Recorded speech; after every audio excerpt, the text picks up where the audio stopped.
दोस्तों, भोले भंडारी। आज दिनांक 11 मार्च 2023 है। आज की देववाणी, जनवाणी, मंगलवाणी। मैं ईश्वर, अल्लाह, गॉड, वाहेगुरु, बुद्धम को नमन करता हूँ। पहले आप एक कमेंट सुनिए, उसके बाद हम इस पर डिस्कशन करेंगे, इसकी विवेचना करेंगे। सुनिए। सर, हाथरस बलात्कार हत्या और हत्याकांड में आरोपी शेर सिंह राणा को मनुवादी अदालत ने छोड़ दिया और राजपूत महिलाएं शेर सिंह राणा का फूल मालाओं के साथ स्वागत कर रही हैं। आप बताइए, सवर्णों की महिलाओं ने ऐसा आगे आने वाले समय में ऐसा किया तो उनके साथ क्या होगा? यहाँ पर तो सवर्णों के लेडीज ऐसा कर रही हैं, कुछ ऐसा लिखा है। उन्होंने अंत में लिखा है, क्या इस दुनिया में कोई न्याय है? दोस्तों, आपने ये सुना, यह क्या है? कल का मेरा वीडियो 10/03/23B के कमेंट्स में यह है, किसी का कमेंट, एक्सट्रीम ड्राइव किन्हीं भाई साहब का कमेंट है। संक्षेप में क्या कि हाथरस में जो एक लड़की का बलात्कार और फिर उसकी हत्या हुई और फिर उसमें कैसे लीपापोती की गई, नहीं की गई, उसके बारे में ये उसकी वेदना है कि क्या इस दुनिया में कोई न्याय है। अब आप सुनिए इसकी, हम जैसा जानते हैं दुनिया के बारे में, उसकी विवेचना।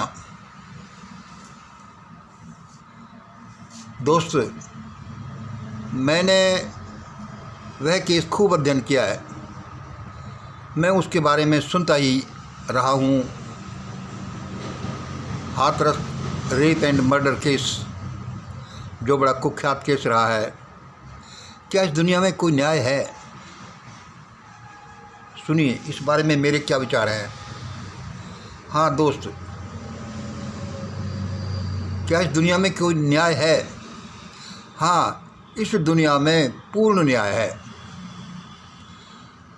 आप कहेंगे कि जब पूर्ण न्याय है तो यह है, पूर्ण न्याय हो तो ऐसे कांड क्यों होते हैं?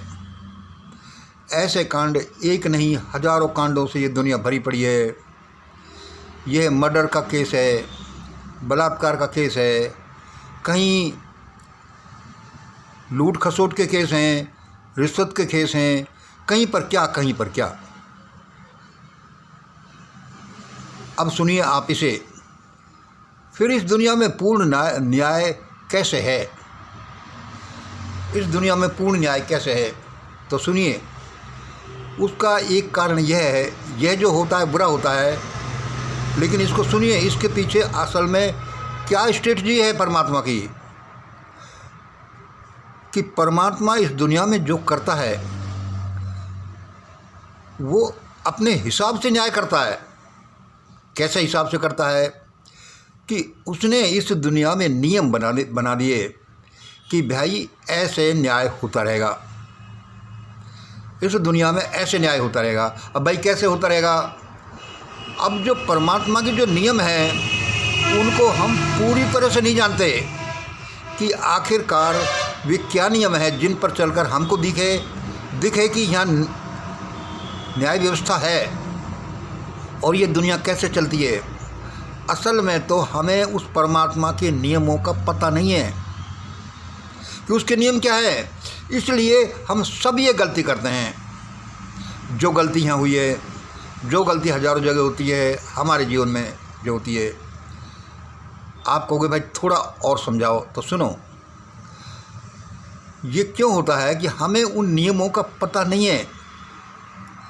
भाई नियमों का पता कैसे नहीं है? तो सुनिए,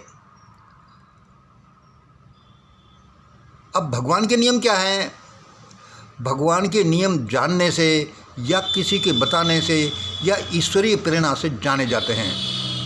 वह कैसे? सुनिए, क्योंकि हम पूरे नियमों को नहीं जानते और इस देश में लोग भगवान के क्या नियम जानेंगे, जहाँ पर कि 80-90% लोगों को हज़ारों साल से पढ़ने ही नहीं दिया गया। पढ़ने भी दिया जाता तो भी कोई ज़रूरी नहीं है कि वे लोग परमात्मा के नियमों को जान ही लें। लेकिन जहाँ पर इतनी ज़्यादा अशिक्षित लोग हैं, वहाँ पर कोई परमात्मा के नियमों को क्या जानेगा, प्रकृति के ब्रह्मांड के नियमों को क्या जानेगा। सबका ज़्यादातर आधार यह रहा है। अब सुनिए कि कुछ भी क्यों होता है, इसके कोई नियम हैं। इस दुनिया में कुछ भी क्यों होता है, इसके नियम हैं। भाई कुछ भी क्यों होता है, इसमें हमें कुछ नियम जानते हैं कि कुछ भी क्यों होता है। जैसे कि Newton's law of motion, third law of motion, action की रिएक्शन होगी अपोजिट एंड इक्वल डायरेक्शन में। भाई ये काम क्यों हुआ कि भाई ऐसा एक्शन इसने कर दिया था इसलिए इसके साथ हुआ। हम जानते हैं कि ऐसा होता है। अच्छा, दूसरे हम क्या जानते हैं, भाई कर्म फल का सिद्धांत है। कर्म फल का सिद्धांत क्या है कि उसने ऐसा किया था इसलिए उसको फल उसका ऐसा मिला। यह भी एक दूसरा रूप है उसी Newton third law of motion का। असल में ये दोनों चीज़ एक ही हैं। अच्छा, और क्या है, अब हम जब ज़्यादा देखते जाते हैं तो कोई घटना कैसे घटती है। भाई कोई घटना कैसे घटती है, अरे भाई हमें तो पता नहीं था। आप कुछ कर्म करते हुए दिखाई दे या नहीं दें, कर्म करते हुए दिखाई नहीं दें या नहीं दें, लेकिन जो बात आपके मन और हृदय में बैठी हुई है, मन और हृदय में जो बात बैठी हुई है, बार बार उसको आप अपनी इमेजिन से देखते हैं तो वह चीज़ घटित होगी। ये क्या है, मैंने आपको 2-3 नियम बताए हैं जो हम जानते हैं। ये तो 2-3 नियम मैंने आपको ऐसे बताए हैं कि भाई ये चीज़ें बताती हैं कि कुछ भी क्यों घटित होता है, और ये तो घटित नहीं होना चाहिए, लेकिन उनको हमने घटित किया है, लेकिन हम जानते नहीं। बहुत से लोग तो जैसे न्यूटन्स लॉ को जाने ही नहीं, बेचारे क्या जाने, उससे ही निकला हुआ है जो कर्म फल का सिद्धांत है, उसको नहीं जानते कि भाई कर्म फल कोई ऐसा ऐसा थोड़ी मिलता है। ये मछली को हम काट कर खा गए, बड़ा मज़ा आया, तो इसका थोड़ी हमको नियम उसको फल मिलेगा। अरे ये तो नॉर्मल है, सब्जी को हमने काट कर खाया, इसमें क्या है। अच्छा, ये जो है, और तीसरा वाला जो मैंने बताया, whatever you have in your mind and in your heart it comes out, it is created outside, it manifests. यह क्या है कि मैं भी पहले ऐसा ही समझता था। कोई मैं 40-45 साल का हो गया होऊंगा उस समय। मैं समझता था कि यहाँ कोई नियम कानून नहीं है, जो बड़ा है ताकतवर है वह जैसा करता है ऐसा ही होता है, बेकार है, नियम कानून नहीं है। तो मैं समझता यहाँ भगवान भी नहीं है।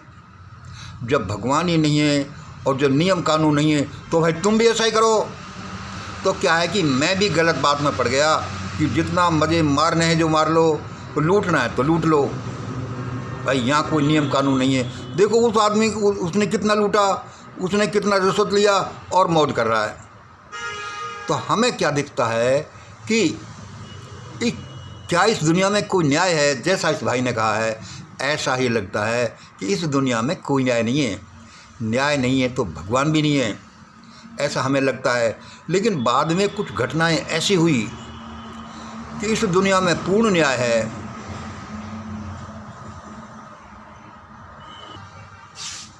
और क्या होता था, एक तो यह सोचना कि कोई न्याय नहीं है, क्योंकि दिखता नहीं सामने कि भाई इसने बुरा किया इसके साथ बुरा हो गया, इसने अच्छा किया इसके साथ अच्छा हो गया, ये दिखता नहीं। और दूसरे क्या था कि मैं दिमाग में कुछ का कुछ सोचता रहता। मान लो किसी ने गाली दे दी या किसी ने नुकसान पहुंचा दिया, तो मेरे दिमाग में वही घूमता था, इसने मेरे साथ ऐसा किया है, मैं इसको ऐसा कर दूंगा। तो मैं जो कर देना चाहता वह मेरे दिमाग में घूमता रहता कि उसकी मुंडी को पकड़ लूँगा, उसके घूंसे मारूंगा, उसके बंदूक मार दूंगा या ऐसा कर दूंगा, मैं तो इसको छोड़ूंगा ही नहीं। अब देखिए, ये माइंड एंड हार्ट में जो वाइब्रेशन चल रही है, यह हैपन करती है उस चीज़ को, चाहे वो आपने वो काम किया या नहीं किया। यद्यपि ये आपकी चीज़ें फ्यूचर की चीज़ हैं कि मैं ऐसा कर दूंगा, लेकिन वह वर्तमान में कार्य रूप में परिणित हो गई हैं। Because whatever you keep in your mind it is manifested it comes out. यह क्या है कि इस तरह के जो नियम हैं ये बहुत डिटेल में बताए जाने चाहिए लोगों को। इसकी क्या है कि टेक्स्ट बुक्स में ये इसको पढ़ाया जाना चाहिए, लेकिन इसको हम तो इतना ज़्यादा पढ़ते थे, लेकिन हमको भी ये कोई 40 साल की उम्र के आसपास ये पता चला कि असली कारण तो यह है। दूसरे क्या है कि और क्या है कि आज जो हमने कहा है कि ये कोई, आपने कहा ये दुनिया में कोई न्याय है क्या, इसमें दुनिया में और भी कारण हैं। जैसे कि हम क्या हैं, कहाँ से आए हैं, क्यों आए, किसने भेजा, इसके पीछे क्या है। तो हमें जैसे कि अब रिबर्थ का सिद्धांत क्या है, पुनर्जन्म का सिद्धांत है। क्या हम पहले कभी थे, हमने क्या क्या किया है, इस जन्म में ही क्या क्या कर दिया है, तो वह उसका क्या है कि प्लस माइनस होता रहता है। हमने कुछ किया, हमको मिला, फिर किया, फिर मिला, हम उसके साथ को रिलेट नहीं कर पाते। इसलिए कहते हैं कि इस दुनिया में कोई न्याय नहीं है। और सुनिए कि इस दुनिया में होता क्या है। उस परम नियंता को अपनी दुनिया चलाने के लिए कुछ तो उसको नियम बनाने होते हैं, और वो नियम बनाने के लिए जैसे सोने में गहना बनाने के लिए मिलावट करनी पड़ती है, ऐसे ही उसकी दुनिया में भी ऐसा हुआ। उसकी दुनिया में कैसे हुआ कि एक्शन और रिएक्शन के सिद्धांत से जैसे ही दुनिया चलती है, कोई गलती करेगा फिर आगे बढ़ेगा, फिर वो गलती सुधारेगा। इसी नियम से यह दुनिया का कारोबार चलता है। यदि कोई पूरा इस दुनिया को जान जाए और वह गलती नहीं करे तो दुनिया ये अपने आप में साइलेंट हो जाएगी, क्योंकि उनको पता है कि क्या करने से क्या रिजल्ट निकलेगा, इसलिए वह गलत काम करेंगे नहीं। इसलिए असल में ये जो आदमियों के गलती करने का सिद्धांत है, गलती करने की जो एक्टिविटी है, इससे क्या है कि दुनिया डेवलप होती है, दुनिया जानती है और दुनिया चलती है। यह तो 2-3 सिद्धांत ऐसे हैं जो हम लगभग जानने लगे हैं। इसमें ऐसे और कोई भी पेश होंगे जो परमात्मा के नियम हैं जो हम नहीं जानते। इस तरह से देखिए, और भी जब हमने आगे देखा, भगवान का ध्यान किया, उसकी मेहरबानी हुई, वह हमारे सामने प्रकट हुआ, उसके क्या है कि उसका कार्य प्रणाली देखी, तो हमें ये क्लियर हो गया कि इस दुनिया में पूर्ण न्याय है। पूर्ण न्याय तो भाई ऐसा कैसे हो सकता है? ऐसा हो सकता है थोड़ा बहुत इसमें हमारा भी दोष है। पिछले जन्म में या इसी जन्म के पिछले समय में हम कुछ गलत करके आए हों। ऐसा भी हो सकता है कि हम अपने दिमाग और हृदय में कुछ गलत बात सोच रहे हों, या फिर और भी कोई कारण हो सकता है जिसको हम नहीं जानते। और जहाँ तक किसी के साथ इतना विभत्स बुरा होना, यह क्या है कि व्यक्तिगत रूप से लोगों के साथ ऐसा होता है कि वो गलती को जानते नहीं, तो वो क्या करें। पूरे देश और दुनिया में, पूरे वर्ग में, जातियों में ऐसा होता रहता है कि वे जानते ही नहीं कि क्या भारत का जो हजारों साल से जो शैतानिक सिस्टम चलता रहा है, उसमें भयानक कांड होते रहे हैं। मैं इस बारे में बोलता ही रहता हूँ। और अब सुनिए, आपकी इस बहन बेटी के साथ बुरा हुआ, वह पूरी देश की बहन बेटी है और अति बुरा हुआ, और ऐसे कांड रोजाना होते रहते हैं। कहीं रिश्वत का, कहीं मर्डर्स का, कहीं बलात्कार का, कहीं कोई कुछ। और ये भारत का देश है जो अंधकार में डूबा पड़ा है, और ये पहले इसने भुगता है और आगे भी भुगतेगा। हम अपने प्रसारणों में बताते रहते हैं कि कैसे क्या होता है। और अब जो ये भयानकता आई, अब मरेंगे, ये दुनिया आई, NW आया है, भाई कैसे है ये चीज़ आई, वैक्सीन आई है, ये क्या, ये वैसे नहीं आती। ये सब हमारी बुलाई हुई हैं। क्यों बुलाई हुई हैं? क्योंकि हम जानते तो नहीं हैं कुछ नहीं, हमने पढ़ा तो है नहीं कुछ। पढ़ा और समझते तो जब हमको पढ़ने दिया जाता। इस तरह से दोस्त, मेरी बड़ी संवेदना है, मुझे बड़ी शर्म है कि इस देश में ऐसा हुआ। अब जो देश में हो रहा है, जो आ रहा है ऐसे नहीं आ रहा। ईश्वरीय न्याय कहीं ईश्वरीय न्याय अवश्य आता है। जिन्होंने जो किया है और जो पिछले हजारों साल से इकट्ठे हो रहे हैं कि किसी ने क्या किया, किसी ने क्या किया, अब देखना अब ये जो समय आ रहा है वह सबके बचे हुए कर्मों का हिसाब किताब चुकता करने जा रहा है। ऐसे नहीं बोल रहे हम लोग या दुनिया या सेंसेशन, ऐसे नहीं कि तुम कमरे में बैठे हो और ऊपर से भाई भूकंप आया और ये छत गिर गई। उसके पास हर एक चीज़ का हिसाब है। इस दुनिया में पूर्ण न्याय है, लेकिन उन न्याय के नियमों को हम नहीं जानते। और अब ये देख लीजिए कि भारत के लोगों को जिन्होंने भी वंचित रखा, जिन्होंने ऐसा शैतानिक सिस्टम इस भारत में पैदा किया, अब उनके साथ बहुत बुरा होने वाला है। भाई उन्होंने तो नहीं किया कुछ, बहुत पहले से उनके साथ बुरा क्यों होने वाला है। और यह बुरी बात भी मैं इसलिए कह रहा हूँ कि लोग जाग जाएं, और मैं कहता रहता हूँ। मैंने एक बार कहा था कि भाई कोई कुछ 1000 साल पहले कर गया, किसी ने कुछ बुरी किताब लिख दी या ऐसा हो गया, इसमें हमारा क्या दोष है। लेकिन यदि हम अपने पूर्वजों की किसी कृत्य से लाभान्वित होते हैं तो उसी कृत्य से यदि कोई नुकसान हुआ है तो उससे भी हम नुकसान में भी रहेंगे। इसको ऐसा समझ लो कि हमारे पूर्वजों की कोई प्रॉपर्टी से हम लाभान्वित होते हैं, बैंक में रखे पैसे हमारे होते हैं, तो बैंक से लिए हुए कर्जों को भी हमारा हक है।